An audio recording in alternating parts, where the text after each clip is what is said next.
चलिए बच्चों, आज हम पढ़ने वाले हैं विभिन्न प्रकार के एसी परिपथ क्या क्या होती हैं, कितने प्रकार के परिपथ बनते हैं, इन सब के बारे में आज चर्चा करेंगे। तो सबसे पहले हम जान लेते हैं कि विभिन्न प्रकार के एसी परिपथ कौन कौन से होते हैं।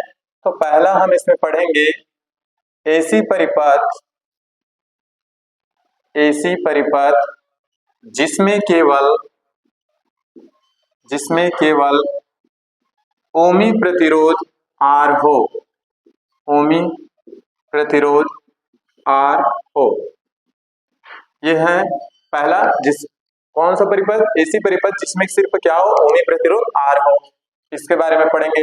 दूसरा, एसी परिपथ जिसमें केवल प्रेरकत्व, जिसको बोलते हैं कुंडली भी, L हो, इसके बारे में चर्चा करेंगे। तीसरा है आपका एसी परिपथ जिसमें केवल संधारित्र, जिसको बोलते हैं धारिता, C हो। तो ये तो हो गया सिंगल सिंगल। अब इनका डबल डबल देखेंगे, फिर तीनों को एक साथ मिला करके देखेंगे कि कैसे बनता है। तो चलिए चौथा देखते हैं। चौथा क्या होगा आपका? एसी परिपथ जिसमें कौन कौन हो?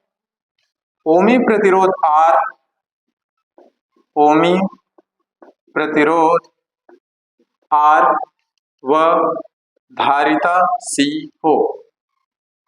ये डबल वाली कंडीशन कौन कौन? R C हो, ये हो गया। पांचवा कंडीशन आप किसी को भी ले सकते हैं, ठीक है भाई। एसी परिपथ जिसमें ओमी प्रतिरोध R, ओमी प्रतिरोध R व प्रेरकत्व L हो। दो हो गया। अब कौन कौन बच गया? L और C। छठवा क्या है आपका? एसी परिपथ जिसमें प्रेरकत्व L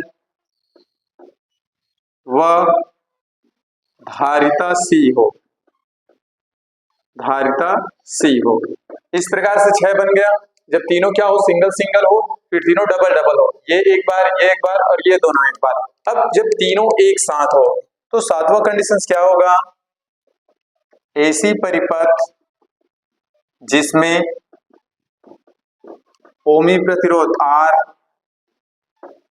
ओमी प्रतिरोध R, धारिता C व प्रेरकत्व L हो। क्या हो? जब तीनों हो तब हम उसके बारे में चर्चा करेंगे। एसी परिपथ जिसमें ओमी प्रतिरोध R, C और L, यानी कि LCR सर्किट या LCR परिपथ, इसके बारे में देखेंगे। तो सबसे पहले आज हम चर्चा करने वाले हैं फर्स्ट के बारे में कि एसी परिपथ जिसमें केवल क्या हो? ओमी प्रतिरोध R हो। फिर देखेंगे कि समय के अनुसार 2-3 हो पाता है कि नहीं हो पाता है। तो चलिए अब इस पर चर्चा करते हैं। एसी परिपथ जिसमें केवल क्या हो? ओमी प्रतिरोध हो। चलिए पहला देखते हैं एसी परिपथ जिसमें केवल ओमी प्रतिरोध R हो। तो सबसे पहले हम इसका डायग्राम बना लेते हैं। मान लेते हैं कि ये आपका क्या है? ओमी प्रतिरोध, और ये उसका सिरा है। और इसके सिरों को किससे जोड़ा गया है? इसके सिरे को जोड़ा गया है आपका प्रत्यावर्ती वोल्टेज से जोड़ा गया है। और ये वोल्टेज क्या होता है? V बराबर होता है V not sine omega T, आपको याद होगा। ये क्या है? आपका एसी परिपथ है जिसमें केवल ओमी प्रतिरोध क्या है? R है। तब की कंडीशंस में आपका डायग्राम इस तरीके से बनेगा भाई, ठीक है। तो चलिए इसमें अब इसका जो है इसका वर्णन करते हैं कि माना R कोई क्या है? ओमी प्रतिरोध है, जो क्या हुआ है, जिसके सिरों के मध्य, इनके सिरों के मध्य क्या है? प्रत्यावर्ती वोल्टेज स्रोत लगाया गया है, ठीक है भाई। चलिए तो लिखेंगे माना R कोई क्या है? प्रतिरोध है, या ओमी प्रतिरोध है लिख सकते हो। माना आर कोई ओमीय प्रतिरोध है जिसके सिरों के मध्य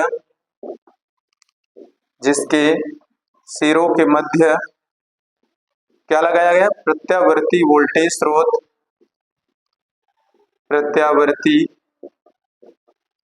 वोल्टेज स्रोत लगाया गया है।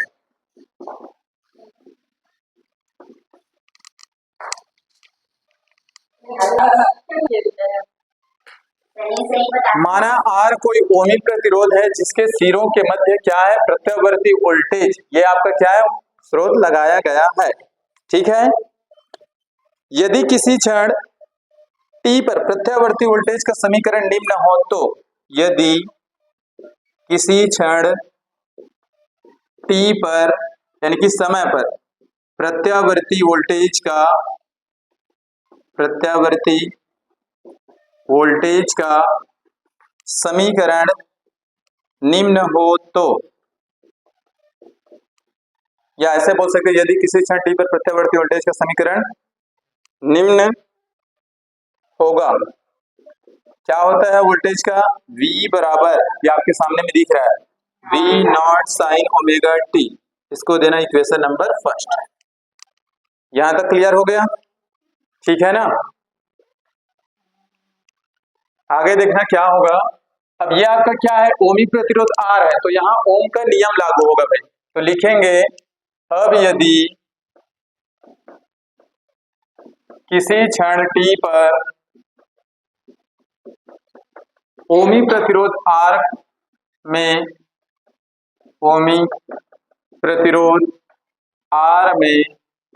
प्रवाहित होने वाली धारा I हो तो,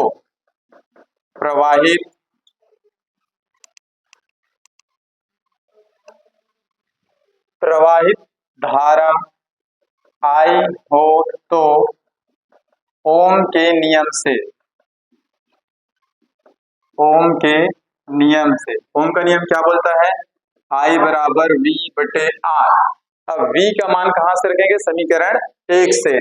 तो लिखेंगे I बराबर V not sine omega T और बटे में क्या हो जाएगा? R। क्या इतना समझ में आ रहा है? क्या इतना लिख सकते हैं ना। अब देखना इसकी जगह हम लोग क्या लिखेंगे। ये इसकी जगह यहां पर चाहो तो लिख सकते हो ऐसे कि V नॉट बटे R बराबर क्या हो जाएगा? I not.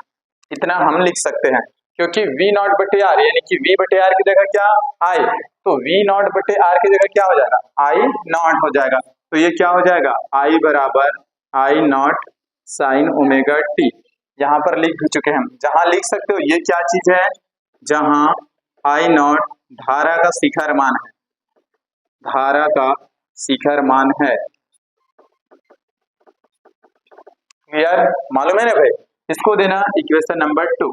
अब ध्यान से देखना, समीकरण 1 और समीकरण 2 में आपको एक चीज कॉमन दिख रहा होगा, ये कलांतर या कला कोण दिख रहा है क्या? सेम है।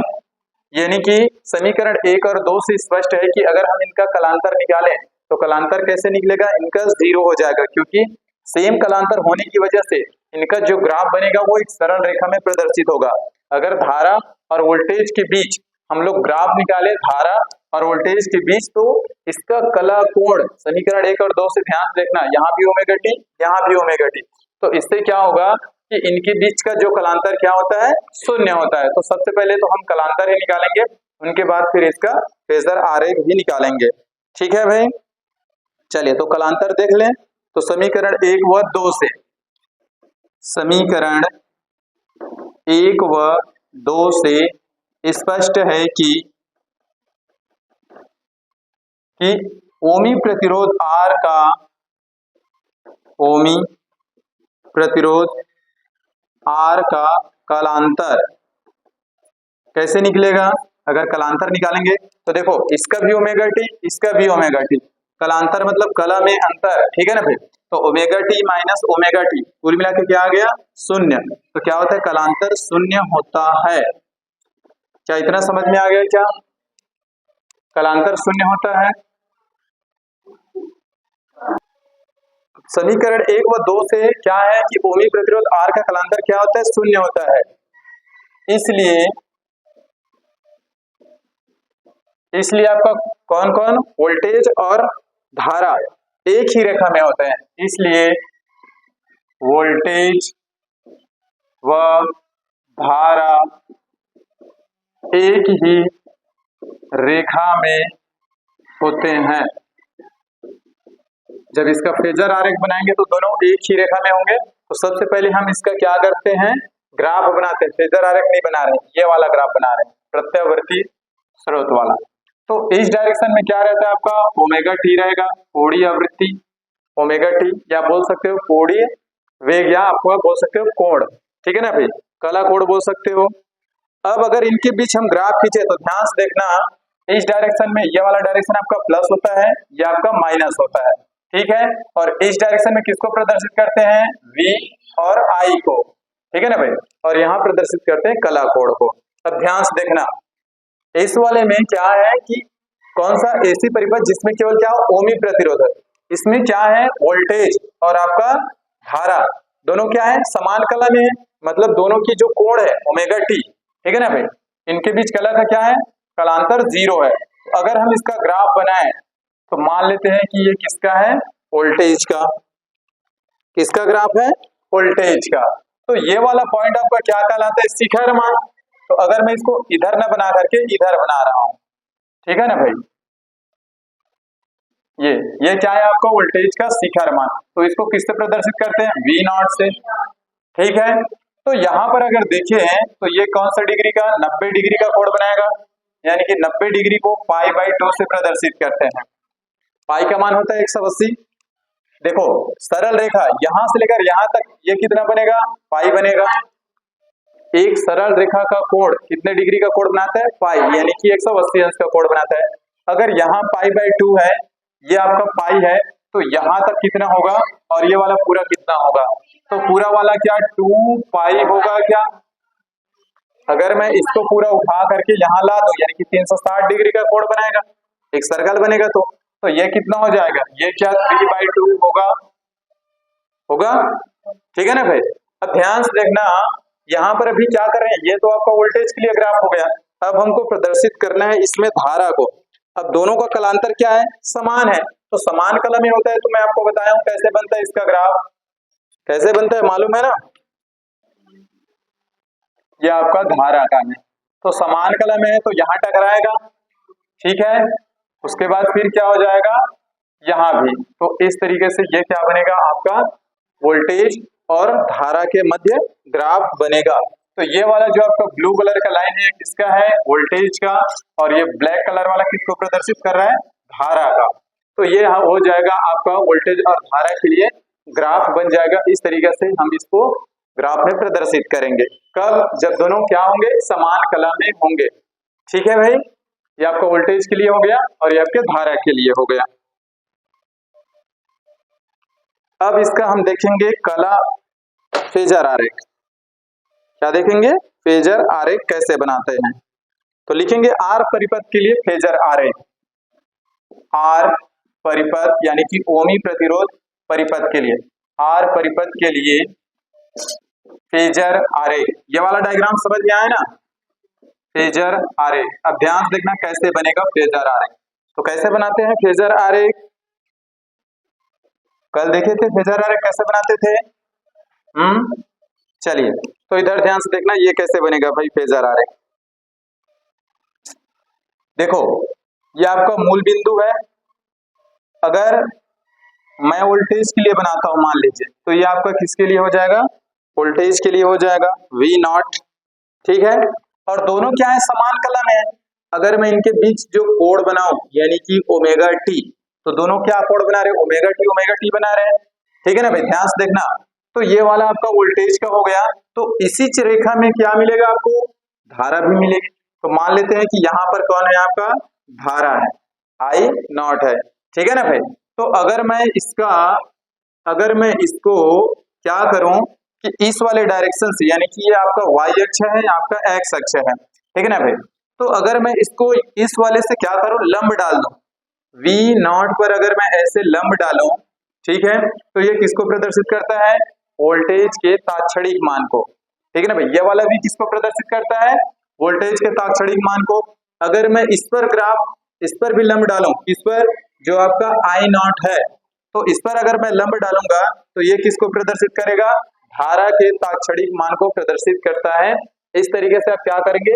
आर परिपथ के लिए फेजर आरेख बनाएंगे, क्योंकि दोनों के बीच कौन सा कोण बनता है? ओमेगा टी, या कला कोण बोलो या कलांतर भी बोल सकते हो। तो ये दोनों के लिए कॉमन है, आई नॉट के लिए भी, वी नॉट के लिए भी, क्योंकि आप देखें तो यहाँ आई जीरो साइन ओमेगा टी और उसमें था we zero sine omega T, तो दोनों एक ही रेखा में बनेंगे। तो इस तरीके से हम क्या करेंगे? आर परिपथ के लिए फेजर आरेख तैयार करेंगे। जरूरी है फेजर आरेख बनाना, जरूरी है, इसको भी बनाना है। ठीक है, फेजर आरेख नहीं बनाओगे तो हो सकता है आपको नंबर ही ना मिले। समझ में आ गया? अब अगर इसका हम देखिए ओमी प्रतिरोध निकालने के लिए बोलेंगे तो कैसे निकालेंगे? तो ध्यान से देखना, इसका ओमी प्रतिरोध कैसे निकालेंगे। ओमी प्रतिरोध यानी कि आर, आर बराबर क्या होता है?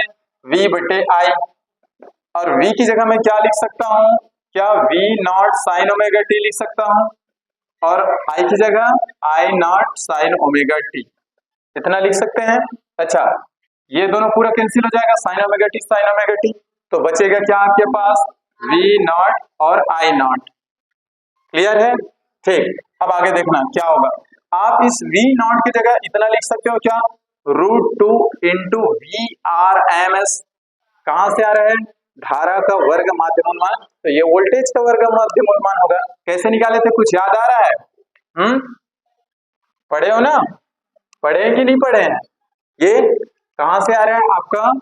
और इसकी जगह मैं क्या लिख सकता हूं? √2 into I R M S. जरा याद करो, इतना होता था कि नहीं होता था?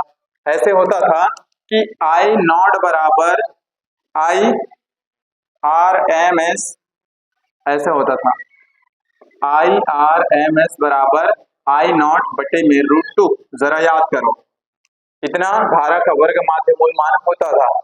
ठीक है ना भाई? तो यहाँ पर और वोल्टेज के लिए भी इतना होता था, V R M S V not बटे √2। ठीक है, तो यहाँ पर हमने किसका मान रख दिया? आई नॉट का। अगर मैं इसका मान रखूं तो इधर आके मल्टीप्लाई में होगा गुणा में, तो वही तो किया है, तो वोल्टेज के लिए भी होगा यहाँ भी, और इतना हो जाएगा। तो यहाँ से एक चीज निकल के आ जाएगा फिर से कि आर बराबर क्या रख सकते हो? ये √2 से √2 फिर कैंसिल हो जाएगा, होगा। तो इसकी जगह आप क्या लिख सकते हो? वी आर एम एस बटे में क्या? I R M S. तो कितने प्रकार से आप ओमी प्रतिरोध को लिख सकते हो? तो आर बराबर एक लिख सकते हो आप वी बटे आई, दूसरा लिख सकते हो आप वी नॉट बटे वी आई नॉट, और तीसरा लिख सकते हो वी आर एम एस बटे आई आर एम एस। तो ये V बटे आई किसको प्रदर्शित कर रहा है? ये आपका वोल्टेज का तात्क्षणिक मान को, I किसको? धारा के तात्क्षणिक मान को। V नॉट आपके वोल्टेज के शिखर मान को प्रदर्शित कर रहे हैं, I नॉट आपके धारा के शिखर मान को प्रदर्शित करता है, और V आर एम एस क्या करते हैं? वोल्टेज का वर्ग माध्य मूलमान, और I आर एम एस किसको प्रदर्शित करता है? ये आपका प्रदर्शित करता है धारा का वर्ग माध्य मूलमान को प्रदर्शित करता है। इस तरीके से आप ओमी प्रतिरोध निकाल सकते हैं। तो ये आपका आर परिपथ के लिए, ऐसी परिपथ जिसमें केवल क्या हो? ओमी प्रतिरोध आर हो, उसके लिए ये आपका व्यंजक कंप्लीट होता है भाई। क्लियर है?